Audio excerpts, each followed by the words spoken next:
Bueno, entonces ha llegado ya al estudio la congresista Roselia Amuruz, ¿no es cierto?, que ella ha presentado un proyecto para recortar el mandato de los titulares del Jurado Nacional de Elecciones y de la OMPE antes de las elecciones generales de abril del 2024. Por supuesto, Jorge Luis Salas Arena ha puesto el grito en el cielo y hay un comunicado que dicen, entre otras cosas, que el proyecto de ley destinado a personas específicas, sin ninguna argumentación valedera, pretende vulnerar la autonomía de los organismos constitucionales del Jurado Nacional y de la OMPE, soslayando el proceso de designación de sus titulares previsto en nuestra Carta Magna por el lapso de 4 años, ¿no? Ahora nos va a explicar todo, y también está ya en la mesa el general Gastón Rodríguez, exministro del Interior, y por supuesto ustedes saben toda la tragedia que está ocurriendo con este caso de los ascensos irregulares. Ya han pedido 36 meses de prisión preventiva para el general Gallardo, el ex comandante general de la Policía Nacional del Perú, y varios por estos cobros indebidos, ¿no?, por las coimas que se habría pagado a Pedro Castillo para el ascenso. Buenas noches a ambos. Congresista, ¿cómo está usted? Congresista Amuruz, bienvenida. General. Buenas noches, Milagro. Una triste noche, ¿no?, para la Policía Nacional del Perú. Congresista, ¿usted está pretendiendo vulnerar la autonomía de los organismos electorales, constitucionales? ¿Por qué quiere sacar a Salas Arenas? ¿Por qué quiere sacar a Corbeto? No, por supuesto que no es que yo quiera intrometerme en la autonomía de las instituciones. Incluso el Congreso, la presidencia, la vicepresidencia, todos somos autónomos, pero desde el día 1 en que en primera votación se ha aceptado el recorte de las elecciones, el recorte del mandato, congresal, presidencial, del vicepresidente y también de los parlamentarios andinos, desde ese día hay que ser coherentes. Entonces también tiene que ir de la mano del sistema electoral. El artículo 180 de la Constitución, el espíritu de ese artículo es de que el tiempo en el que tiene que estar las autoridades del sistema electoral son 4 años. Entonces, aquí el presidente del Jurado Nacional de Elecciones y de la OMPE iniciaron en el 2020 y su corte es en el 2024. Por ende, lo que yo estoy proponiendo es simplemente que, ya que hay un recorte de nuestro mandato, también tiene que venir con nuevas autoridades y también transmitir mayor confianza a la ciudadanía y mayor transparencia. ¿Usted no confía en Salas Arenas y Corbeto? Yo creo que más allá de lo que opine yo, creo que la ciudadanía ha tenido bastantes cuestionamientos y no viene del Congreso, sino no hay que olvidar, ¿no?, de que cuando hubo el colaborador eficaz Samir Villaverde, él en la Comisión de Fiscalización del Congreso manifestó, ¿no?, de que el presidente del Jurado Nacional de Elecciones había recibido 3 millones de dólares, ¿no?, provenientes a favor para que salga el presidente Castillo. Claro, pero nunca lo probó. Yo en lo que voy es de que, independientemente, que yo no puedo señalar y no voy por el lado de fraude electoral, sino simplemente en que esto sea mucho más transparente y que le dé tranquilidad a la ciudadanía y también de la mano de la Constitución. ¿Usted también pide que el titular de la RANIEC sea cambiado? Es algo que lo he venido analizando y sí lo voy a presentar en el momento que yo lo sustente, ¿no? Voy a agregar también a la RANIEC para que esté todo completo. Bueno, porque yo recuerdo que hubo muertos que votaron, ¿no? Exacto, o sea, ahí también hubo cuestionamientos, claro, ¿no? Y hubo como alrededor de 200.000, creo, fallecidos que supuestamente votaron, ¿no? Bueno, entonces, ¿usted está de acuerdo, general? Fíjate, Milagros, yo creo que la sociedad en su conjunto ha vivido en estos últimos tiempos un hartazgo político. Y ese hartazgo político definitivamente tiene que tener alguna muestra de acción por parte del propio Congreso de la República. Las circunstancias en las que se está presentando este proyecto podrían generar una especie de situación nueva, sui generis, pero que podría incrementar la confianza de la ciudadanía para que no solamente se vayan todos, como dicen algunas personas, sino que las autoridades encargadas de llevar adelante este proceso también sean autoridades nuevas, que, repito, puedan brindar esta confianza en la ciudadanía que está harta de lo que ha sucedido y que quiere nuevas autoridades. Claro, lo que dice el Jurado Nacional de Elecciones es que este recorte sería una absoluta vulneración, ¿no? Y que además hay un concurso público, que hay una Junta Nacional de Justicia, todo lo que establece la norma constitucional, y que esta propuesta, por supuesto, ingiere en las decisiones autónomas de la máxima instancia, que es el Poder Judicial y la Junta Nacional de Justicia. Pero, o sea, yo entiendo que las circunstancias políticas pueden llevar a una desconfianza y a una falta de legitimidad. Lo que dicen ellos es que usted no sabe justificar su proyecto. Finalmente quien los elige, porque hay mucha gente que dice, esto es por un interés personal, porque el Congreso va a elegir a las autoridades. No, hay que tener claro quiénes son quienes eligen a estas autoridades, que es la Corte Suprema y el Jurado Nacional, quien los elige, ¿no? Y finalmente lo que nosotros queremos es traer más transparencia y más tranquilidad a la ciudadanía, ¿no? Y el espíritu es de que solamente pueda la autoridad elegir una sola elección. Y en este caso, si es que se quedan con el recorte del Congreso, ellos tendrían la autoridad en 2 elecciones. O sea, a ver, Salas Arenas y Gorbetto no estarían, si prospera su proyecto, en la elección de abril del 2024. Exacto, esa es la intención. Ya Por eso es que yo no podría colocarlos 2024, como es la propuesta para el recorte del mandato congresal presidencial, que es para abril qué otra 2024. elección se refiere usted? No, a la que ya estuvieron ellos en los... Ok. Exacto. Okay. Entiendo. O sea que en teoría estarían en 2. Yo creo que Así frente es. a situaciones de carácter especial o excepcional, se deben tomar también medidas excepcionales, ¿no? Yo creo que la sociedad va a apoyar este tipo de iniciativas. Obviamente hay que reglamentarlas y hay que actuar de acuerdo a la normatividad legal. Además, Salas Arenas se hubiera legitimado si mostrara las actas. Ahí nomás. Así es. Claro. Es que han habido situaciones que han creado escepticismo dentro de la población. Sí, claro. ¿No? Por ejemplo, el no darle las actas también a la Fuerza Armada una copia, ¿por qué no? ¿Por qué no? Exactamente. ¿No? Entonces, este tipo de situaciones generan, repito, desconfianza, escepticismo en la comunidad y en la sociedad, y hay que tomar medidas, pues, sui generis, frente a hechos realmente distintos o excepcionales. Ahora, un hecho sui generis y además excepcional y muy penoso es lo que está pasando con los generales de la Policía Nacional del Perú, que algunos están... Con algunos generales. Con algunos, por eso, con algunos, señor Gastón Rodríguez, pero el hecho es que hay varios que están, por supuesto, con pedido de prisión preventiva. Javier Gallardo, ¿no?, está ya detenido, Jorge Tarrillo, Luis Tuesta, el empresario captador, pero Luis Legua, Ego Chaga, Pedro Villanueva, Nicario Zapata, o sea, Freddy del Carpio, Enrique Goicochea, Eduardo Espinosa. Esos últimos han ya obtenido su libertad el día de ayer. Sí, pero estos últimos han estado cantando, a mí me queda claro. Ya, y entonces quiero saber su opinión. Era un comandante general de la policía que estuvo aquí, luego fue detenido saliendo del programa, pero él decía en todos los tonos que era inocente. La fiscalía no le cree, ha pedido 36 meses de prisión preventiva contra él. Y, por supuesto, hay toda una narrativa sobre lo que ha significado los ascensos durante la época de Pedro Castillo. ¿Cuál es su opinión? Bueno, definitivamente que aquí hay una situación no solamente preocupante, sino que lesiona uno de los bienes jurídicos protegidos de la institución, que es la disciplina. ¿Por qué? Porque cuando un oficial general o un oficial de alta graduación está involucrado en un tema de esta naturaleza, pierde uno de los principales valores que debe tener un jefe, que es la ascendencia sobre su personal. Es decir, poder pararse y mirarlos al rostro y ordenarles, comandarlos, ¿cierto? Y eso es algo que se cuida mucho.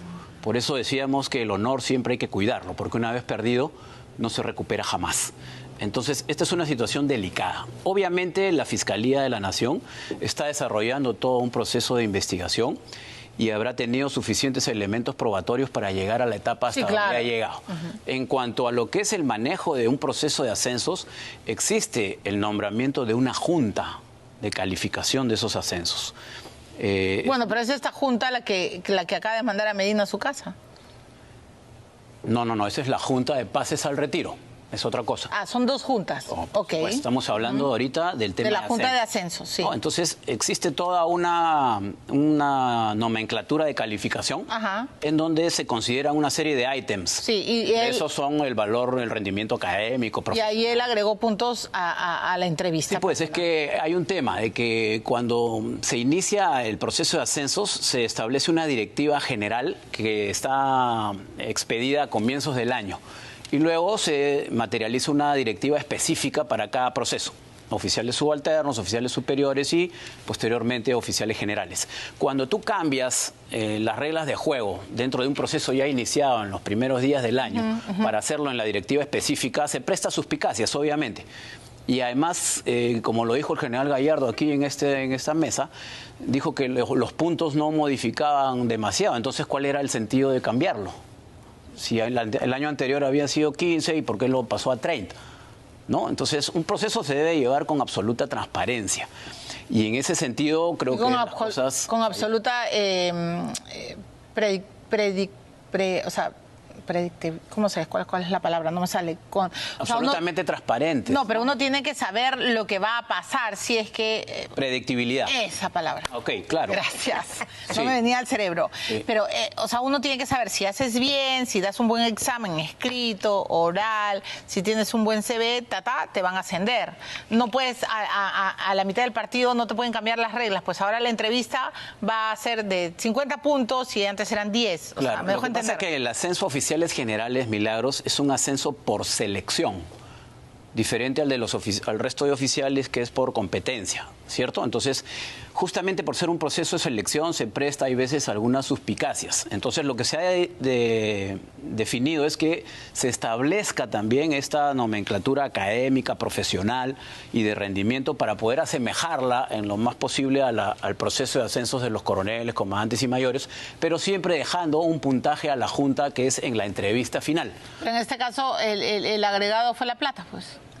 Bueno, eso es lo que la Fiscalía tendrá que determinar, ¿no? Y en todo caso, esto sería pues un tema sumamente grave porque estarían quitando vacantes a oficiales que verdaderamente lo merecían, ¿no? Pero lo grave es que congresistas también habrían influido en el ascenso de generales. Estoy hablando de Hananel, o Hananel, no sé cómo se pronuncia.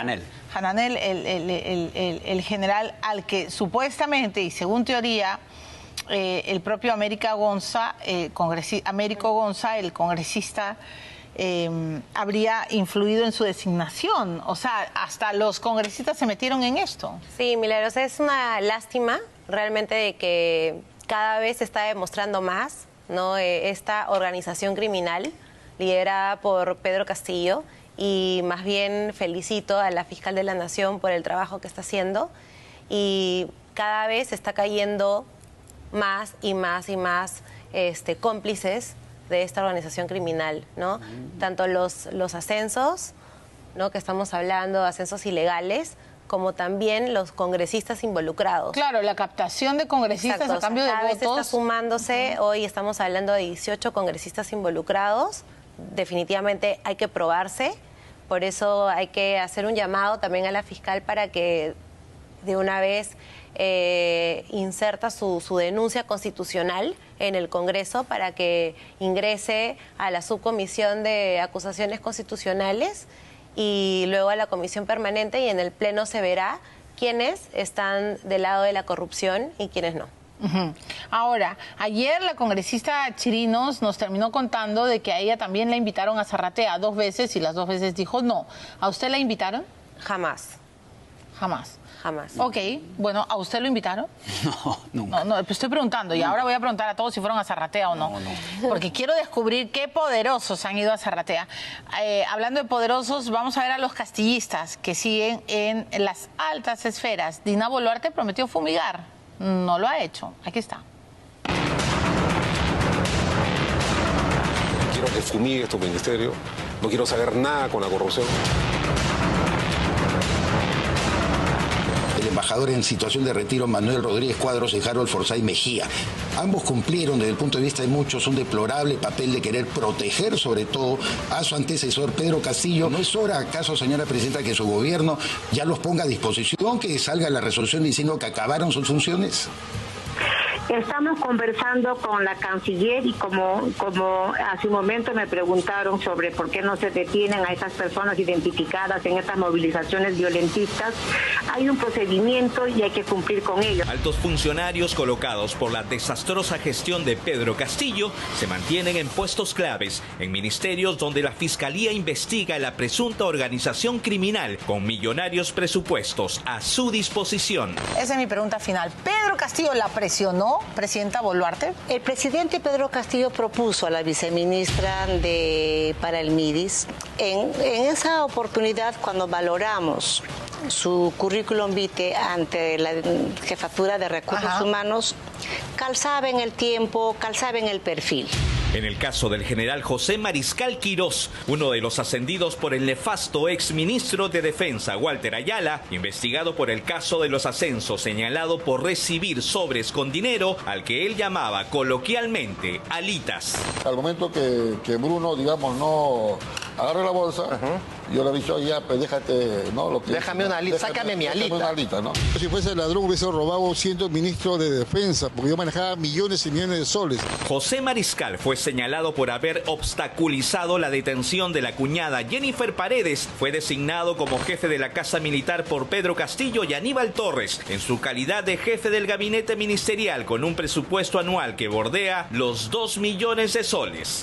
Augusto Eguiguren Praeli, presidente del directorio de Sedapal, adscrita al Ministerio de Vivienda, en la gestión del investigado exministro Gainer Alvarado, y Salatiel Marrufo, el ex jefe del gabinete de asesores en las sombras, el mismo que confesó la entrega de dinero al propio Pedro Castillo Terrones. A la cabeza de Indecopi se mantiene a Julián Palacín desde el 14 de septiembre de 2021, puesto en el cargo solo por haber sido candidato al Congreso por Perú Libre. Maneja un presupuesto que supera los 175 millones de soles al año. Pertenezco al partido de gobierno, a mucha honra. El excongresista antaurista Virgilio Acuña, pese a su renuncia irrevocable por redes sociales y su apoyo a Aníbal Torres, continúa como viceministro de Transportes. Y mi reconocimiento a Tarro por su liderazgo político. Y estoy seguro que junto con él vamos a lograr esa gran transformación que el Perú necesita. Quien les habla es Sandra del Pilar Flores Cardoso. La teniente Sandra Flores Cardoso, pareja de Jaime Vázquez Castillo, uno de los sobrinos del expresidente, pasó de la comisaría de Tacabamba en Chota a ser parte del equipo de seguridad presidencial. Hace solo unos días, mediante resolución, pasó a ser controladora de químicos en la Dirección Antidrogas Girandro. Si bien Dina Boluarte destituyó a 312 prefectos y 1076 subprefectos a nivel nacional, designados por el golpista y corrupto expresidente, que en su mayoría firmaron los padrones para que Sendero Luminoso sea un partido político, el FENATE Perú de Movadef sigue siendo reconocido por el mismo Ministerio de Trabajo. Muerte civil para todos los corruptos y que devuelvan todo lo robado. El problema es que Castillo copó el Estado con sus amigotes, con sus acuerdos. Yo doy chamba a tu primo, a tu, en fin, a todos tus allegados si es que me apoyas, a los pagos que tuvo que hacer por el apoyo en campaña. Un poco perfil académico. Claro, pero eso es terrible porque congresista Muruza estamos, o sea, los funcionarios de segundo rango, casi todos son castillistas. En los ministerios hay una infección generalizada de mediocridad. Sí, es lamentable, pero es la realidad. Creo que nuestra actual presidenta, el primer paso que ha hecho es limpiar las cabezas, pero hay mucho trabajo por hacer, ¿no? Mucho trabajo por hacer y hay que exhortar desde la oposición para que se elimine todo ese cáncer castillista que aún existe. Ahora, tengo que ir a la pausa, pero dos de los que deberían haber sido a su casa hace rato son Forsyth y Rodríguez Cuadros, ¿no? Ellos hicieron todo el show con la OEA, protegiendo y blindando a Pedro Castillo. ¿Y por qué Dina Boluarte los protege? ¿O Dina también es pata de ellos? Porque que yo sepa, la actual canciller es recontramiga, ¿no?, de Rodríguez Cuadros. Entonces, o sea, no puede ser ni chicha ni limonada. Yo creo que la presidenta Boluarte tiene que pararse bien y decir, bueno, ¿con quién estoy? ¿Con Dios y con el diablo? No puedo, no puede. Que para asumir la más alta magistratura de la nación no se puede estar bien con Dios y con el diablo. Uno tiene que fijar una postura, una posición y seguir esa línea de conducta, Sí, ¿no? claro. Y eso es lo que hay veces se ve. La DINI, ¿le parece bien el cambio de la DINI? ¿El del actual jefe de la DINI le parece bien? Sí, me parece que el general Arista esté hoy el coronel Liendo era una persona que reunía los requisitos. Cuando fue nombrado recibió bastante respaldo. No tengo los detalles de por qué fue removido. Sin embargo, quien lo reemplaza ahora, el general Roger Arista, me parece una excelente persona. Ha sido mi dijimín en las dos oportunidades que fui yo ministro del Interior. Y usted, digamos, da garantías de su trabajo. Es un oficial que trabaja adecuadamente y que conoce el campo de la inteligencia. Y estoy seguro que va a ser un elemento de mucha importancia para las decisiones a través de la inteligencia estratégica que debe proporcionar esa alta oficina del Estado. Vamos a la pausa, vamos a regresar para hablar de Evo Morales, bueno, y de las marchas, de las protestas, de las paralizaciones, sobre todo en el sur, que tanto problema están causando, ¿no es cierto? Y por supuesto el voto de confianza. Ya se sabe que la izquierda no le va a dar el voto de confianza, pero vamos a ver qué ocurrirá con las otras bancadas. Roselia Amuruz, estoy casi convencida que le va a dar el sí a Otárola, pero uno nunca sabe. Así que nos vamos a la pausa y ya regresamos.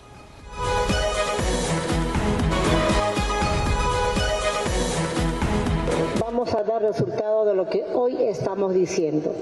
Por eso llamo a la reflexión a aquellas personas en menor cantidad que están saliendo a las calles a protestar, sinceren cuál es su plataforma de lucha social.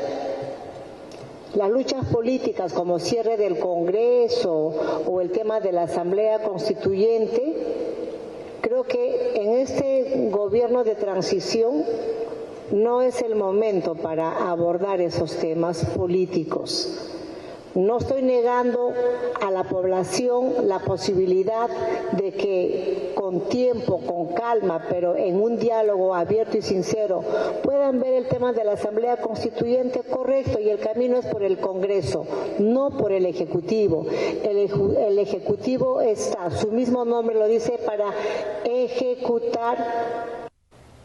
Bueno, y entonces trata de saldar lo que había dicho en Cusco y también en entrevista con Exitosa, ¿no?, sobre la Asamblea Constituyente, que no es el momento, que no es el camino y que en efecto todo pasa por el Congreso. Pero la izquierda no quiere soltar prenda y dice, a ver, un momentito, que renuncie la señora Boluarte, vamos a la Constituyente y el Perú se salvará. Y viene la segunda legislatura donde se tiene que recontraconfirmar los votos para el adelanto de elecciones. Mi pregunta es, ¿existen los 87 votos? Primero, hago un llamado a la ciudadanía y una reflexión si realmente un adelanto de elecciones es la solución a la crisis política, social, económica que estamos viviendo, que es lo que la izquierda radical ha querido vender de alguna manera, pero siempre de la mano de otra cosa. O sea, no es adelanto de elecciones, no, es de la mano de una asamblea constituyente, de la mano de la renuncia de Dina Boluarte. Hasta algunos se atrevían a decir que tenía que reconocerse, que regrese el presidente Castillo. O sea, todo iba amarrado de algo. Jamás era solamente adelanto de elecciones y en definitiva, cuando ves las votaciones, ahí te das cuenta, ¿no? O sea, usted digamos, en su opinión personalísima, ¿usted cree que deberían de quedarse hasta el 2026? Yo creo que si es que podemos hacer si es que tuviéramos un parlamento dialogante y que podemos llegar a consensos rápidos para reformas constitucionales vitales, no hay problema. Pero si finalmente vamos a continuar con lo mismo, con el mismo sistema electoral, exactamente como estamos ahorita, entonces, ¿para qué hemos venido o para qué estamos ahorita en el Congreso? Es lo mismo que nada. Van a venir solamente nuevas caras. O sea, una nueva cara, no sé, otro Pedro Castillo y ya está. ¿Esa es la solución al país?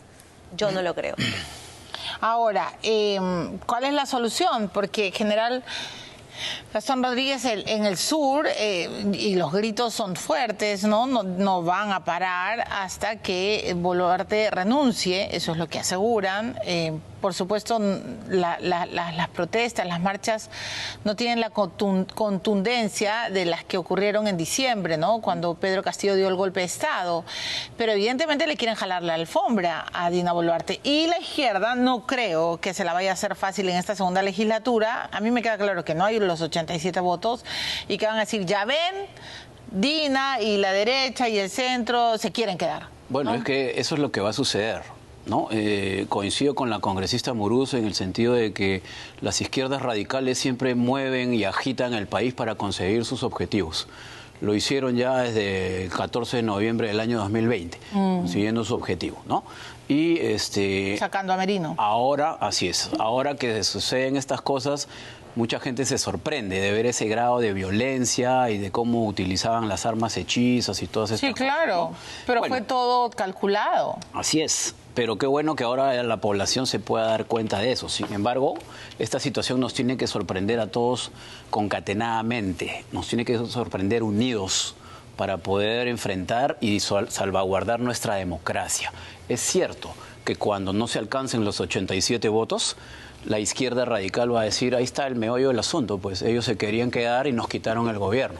Entonces van a incentivar a su... Pero perdone, Medina estaba en la plancha con ellos, o sea, es la transición constitucional. Sí, pero la concepción que tienen la izquierda radical sobre Dina Boluarte lo conocemos. Que es la traidora y la usurpadora. Correcto. Pero bueno, allá ellos, pues los de la izquierda bruta y achorada, que tienen que entender que ellos que el Perú no es la chacra de ellos. Así es, pero lo que se tiene que hacer... enfrentarlos. Así es, pero no solamente enfrentarlos. Yo creo que acá se tiene que actuar con bastante inteligencia, ¿no? Y esta situación...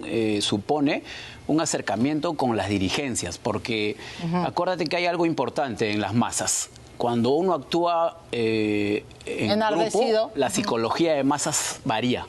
Es decir, el comportamiento individual de una persona difiere y se concatena, se adhiere al del comportamiento de la masa. ¿Y usted cree que los políticos tienen que acercarse a los dirigentes? Es que para poder acercarse a los dirigentes hay una serie de situaciones que se pueden dar, desde el punto de vista policial con las juntas vecinales, hasta desde el punto de vista político con un diálogo fluido de acercamiento. Y hablando de político, y con esto termino, congresista Amorús, quiero saber su opinión.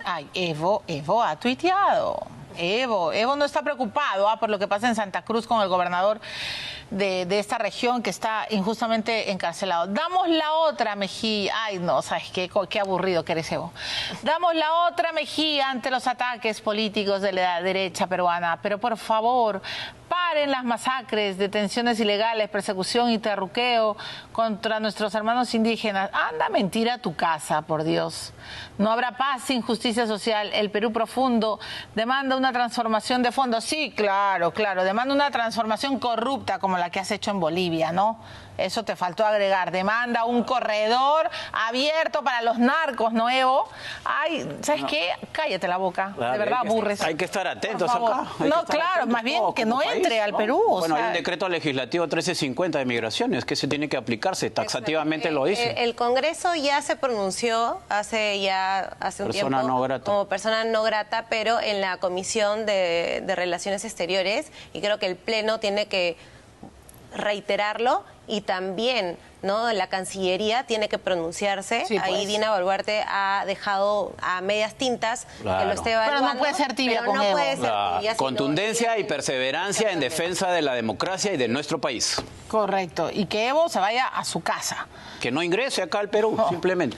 Y más bien, Evo, cuéntanos, ¿por qué Camacho está detenido y por qué lo están matando sin atención médica? Camacho, el gobernador de Santa Cruz, tu enemigo público, él.